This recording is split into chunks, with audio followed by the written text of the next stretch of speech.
President Trump and the Republicans, yes, they do plan to cut taxes across the board. And joining us now is Congressman Pete Roskam, Republican from Illinois and Tax Policy Subcommittee Chair. Congressman, welcome to the program. Great to see you.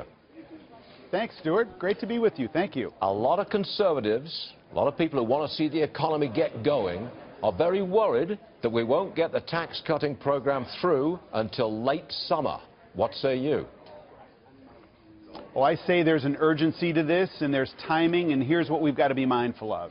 We've got to move with dispatch and momentum and move forward expeditiously, but you can't jam tax reform. We know from the Affordable Care Act, Obamacare, it was a disaster when they tried to jam it. Yeah. What we're trying to do is say, look, let's completely flip the game board and change this whole dynamic and come up with an entirely new tax system. But we're going to repeal and replace Obamacare first.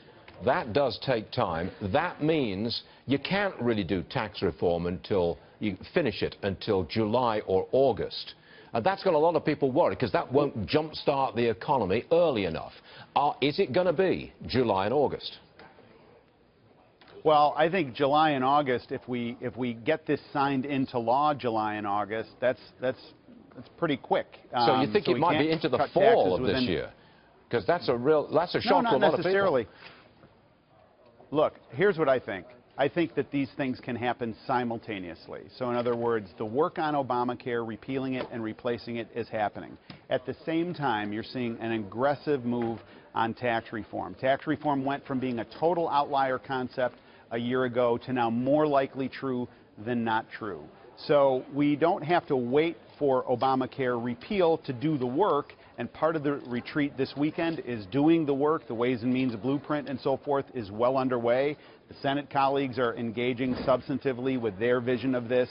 So I think I'm very upbeat, Stuart, based on what I've been hearing at this conference and this retreat, and also based on the disposition of the president, who says he wants to fundamentally reform this tax code. I think it is imminent. I think it's upon us, and I think we get it done. Can you tell us if it's going to be backdated to January the 1st, 2017? So I don't think a decision has been made on that yet, and there's going to be a lot of other people that are going to have input. Here's what we want to avoid. We want to avoid anything retroactive that hurts people that they didn't anticipate, but if there's a backtracking benefit that we can do to this that makes it so that we get the tax cuts and the energy out there earlier, we're all the better off. I think what a lot of people want is to know what we're going to get.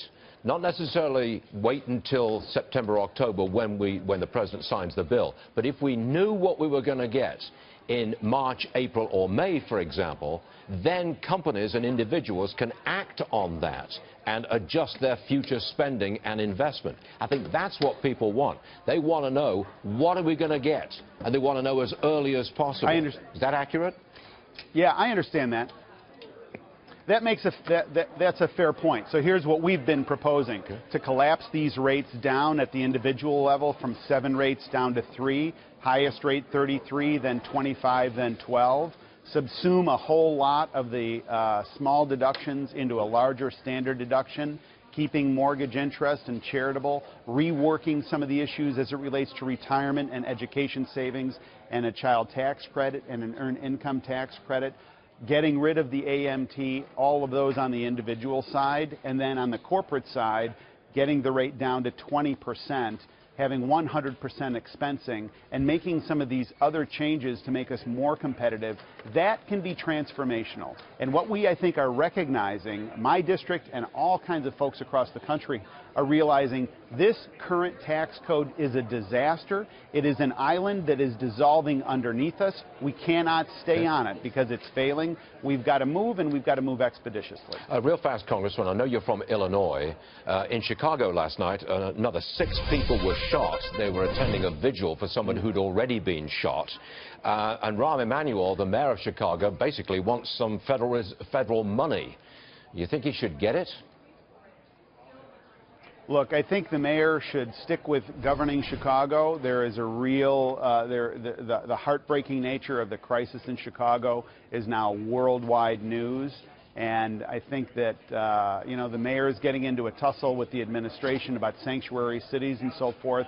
I think he'd be much better off concentrating on the city of Chicago rather than opining on some of these other things. Pete Roskam, look, thank you very much for taking time out. I know you're an extremely busy guy, and we do appreciate you being with us this morning. Great to be with you. Yes, sir. Thank you.